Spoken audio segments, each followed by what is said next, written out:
പല ആളുകൾക്കുള്ള സംശയം ഈ ഒരു നോമ്പ് കാലത്ത്, അതും ഈ ചൂട് സമയത്ത് ക്രിയാറ്റിൻ എടുക്കുന്നത് സേഫ് ആണെന്നോ?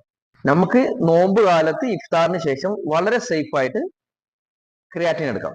നമ്മുടെ സ്ട്രെങ്ത്, മസിൽ മാസ്, അതുപോലെ തന്നെ വർക്കൗട്ട് പെർഫോമൻസ് നിലനിർത്തുന്നില്ല ഏറ്റവും റിസർച്ച്ഡ് ആൻഡ് ഇഫക്റ്റീവ് ആയിട്ടുള്ള ഒരു സപ്ലിമെന്റ് ആണ് ക്രിയാറ്റിൻ. പ്രത്യേകിച്ച് ഈ നോമ്പിന് പെർഫോമൻസ് ബൂസ്റ്റ് ചെയ്യാനും വളരെയധികം ക്രിയാറ്റിനെ കൊണ്ട് സഹായിക്കും. അതുപോലെ നമുക്കറിയാം ഈ ഒരു നോമ്പിന് കാലറി ഇൻടേക്ക് വളരെ കുറവായിരിക്കും. അതുകൊണ്ട് തന്നെ മസിൽ സ്ട്രെങ്ത്തിനും എൻഡ്യൂറൻസിനും ക്രിയാറ്റിൻ നമ്മളെ സഹായിക്കും. പിന്നെ ചൂട്, അതുപോലെ നോമ്പ്, അപ്പൊ അതിനോട് ബന്ധപ്പെട്ടുള്ള ക്ഷീണം ഒഴിവാക്കി കിട്ടാനും ക്രിയാറ്റിൻ ഉപകരിക്കും. ക്രിയാറ്റിൻ എങ്ങനെ എപ്പോ നമുക്ക് സേഫ് ആയിട്ട് എടുക്കാൻ പറ്റും? നിങ്ങൾ ഇഫ്താർ കഴിഞ്ഞിട്ട് ഒരു മണിക്കൂറിന് ശേഷമാണോ വർക്കൗട്ട് ചെയ്യാൻ പോകുന്നതെങ്കിൽ ഇഫ്താർ കഴിക്കുന്ന ഭക്ഷണത്തിനോടൊപ്പം തന്നെ നിങ്ങൾക്ക് ക്രിയാറ്റിൻ എടുക്കാം. എടുക്കുമ്പോൾ 3 to 5 gram ഓഫ് ക്രിയാറ്റിൻ എടുക്കുക.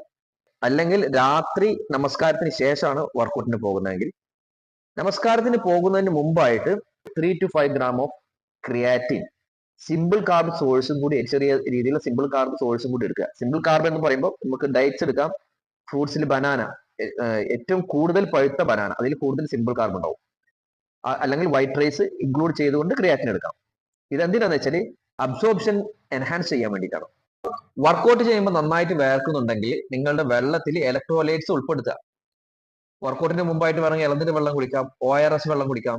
അതും അല്ലെങ്കിൽ ചെറുനാരങ്ങ വെള്ളത്തിൽ ചെറുതായിട്ട് കല്ലുപ്പിട്ടത് അത് ഉപയോഗിക്കാം.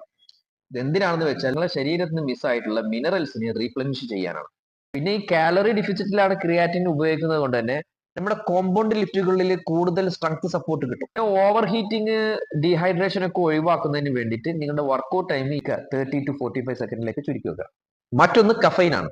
നിങ്ങൾ സുഹൂർ ടൈമിൽ, അത്താഴ ടൈമിൽ ടീ ഓർ കോഫി അങ്ങനെ എന്തെങ്കിലും കഴിക്കുന്നുണ്ടെങ്കിൽ അത് ഒഴിവാക്കുക. കാരണം അത് കൂടുതൽ ഡീഹൈഡ്രേറ്റിന് സാധ്യതകൾ ഏറെയാണ്. ലോഡിംഗ് ഫേസ്, ഇപ്പൊ ക്രിയാറ്റിൻ എടുക്കുന്ന ഒരു തുടക്കക്കാരനാണെങ്കിൽ ലോഡിംഗ് ഫേസ് ഉണ്ടല്ലോ, 20 gram പെർ ഡേ, 7 ദിവസത്തിനായി എടുക്കുന്നത്, അത് ഒഴിവാക്കിയിട്ട് ഈ റംസാനിൽ ഒരു ദിവസം 3 or 5 gram ക്രിയാറ്റിൻ ആയിട്ട് എടുക്കുക. അതെന്താ വെച്ചാൽ നിങ്ങളുടെ ബോഡിയിലെ സ്ട്രെസ് ഒഴിവാക്കി കിട്ടാൻ സഹായിക്കുന്നു.